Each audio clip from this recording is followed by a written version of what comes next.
We want to hold people accountable for their negligence, because if you don't, then they're doomed to repeat it.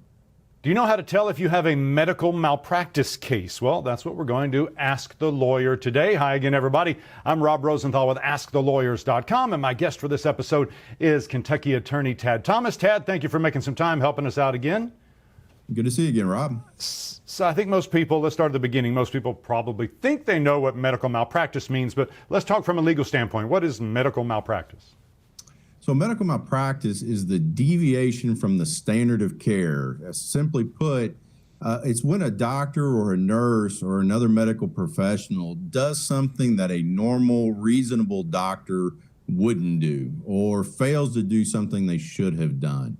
So it's just negligence in terms of a medical practice. Can you give me a couple of examples maybe that you've seen in your practice? Sure. One of the things we see often is what we call a failure to diagnose case. So a patient comes into the emergency room and complains about certain symptoms, and the doctor should be looking at what they call a differential diagnosis that would include serious conditions. And sometimes they miss the signs of these serious conditions, and that can result in serious harm or even death.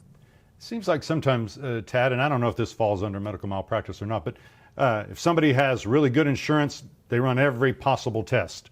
But if somebody maybe doesn't have insurance or doesn't have as good insurance, they may skip a test or two, and then that may cause them to miss something. Can that fall under this area too? It could, but what's really interesting is, in these times where we talk about overbilling and over testing, in our practice, we really don't see it. Right. We see families that wish certain tests had been done, that CT scans had been done, or x-rays or certain blood testing. And it's the failure of doing those tests which results in serious harm. So we really don't see this idea of over testing, but you're correct. You can, and sometimes you see, someone who unfortunately doesn't have the means to afford certain tests, right, and not get them done, and it results in serious harm. Sometimes with medical procedures, there's just, there's risks, and it could just be what they call bad outcome. Explain to the difference between medical malpractice versus just bad outcome. Sure. Medicine's as much of an art as it is a science, and things can go wrong despite the best of care. The best doctors in the world can't save everyone, unfortunately. You can have someone who goes in for a surgery and gets a very serious infection. But we know infections, despite all of our best efforts, can still happen in patients. And you can give tests, but even the best, radiology in the world can miss certain conditions just because our medicine and science hasn't caught up to, where we would hope it would be. And is the average person expected to be able to tell right away whether it's a medical malpractice case or just bad outcome, or do they need somebody with some expertise to help them?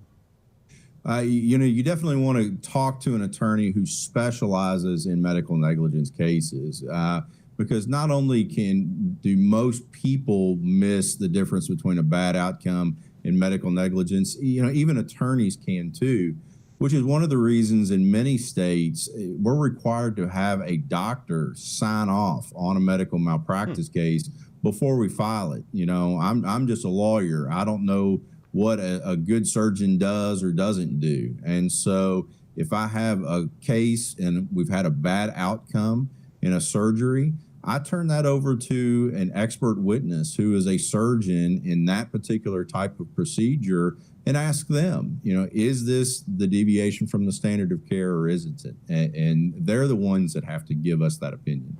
Does a client or potential client need to be prepared to pay any money out of pocket, Tad, to find out whether they even have a case or not? Absolutely not. Any good lawyer who does medical malpractice types of cases on a regular basis, they shouldn't be asking clients to fund the case expenses in these types of cases. If someone comes in and we have enough experience in these cases, we have a pretty good idea whether something's a bad outcome or not. But we pay to make sure that there's an expert witness qualified in that particular area of medicine to give us an opinion. And, if the doctor comes back and says, no, the doctor did everything correct in this case, this is not malpractice, then we just eat that cost. It doesn't ever go back to the client. Tad, sometimes you'll hear people say, oh, well, medical malpractice suits they're bad for doctors or bad for the healthcare industry. What's your thought on that? I'd strongly disagree, as you may know, and for two reasons. One reason is, we want to hold people accountable for their negligence, because if you don't, then they're doomed to repeat it. And so, by engaging in the justice system, just like in our nursing home cases, by filing suit and pursuing a claim, you may be protecting someone else later.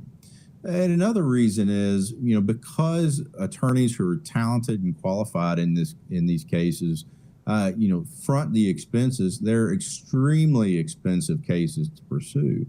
And because of that, we filter out all the bad cases. There's not a lot of frivolous litigation in the medical malpractice world, just because the cases are so expensive and so difficult.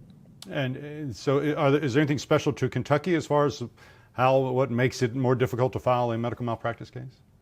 Yes, like I was referring to earlier, I can't file a medical malpractice case without having an expert witness sign off on it in advance, saying, hey, yes, I believe this is negligence. So that protects the doctors and the hospitals from frivolous suits, and it forces the lawyers to make sure that we're not filing bad cases. We're filing cases that are meritorious and pursuing justice on behalf of our clients. Lots of great info as usual, Tad. It's great to talk to you again. Thank you for helping us out.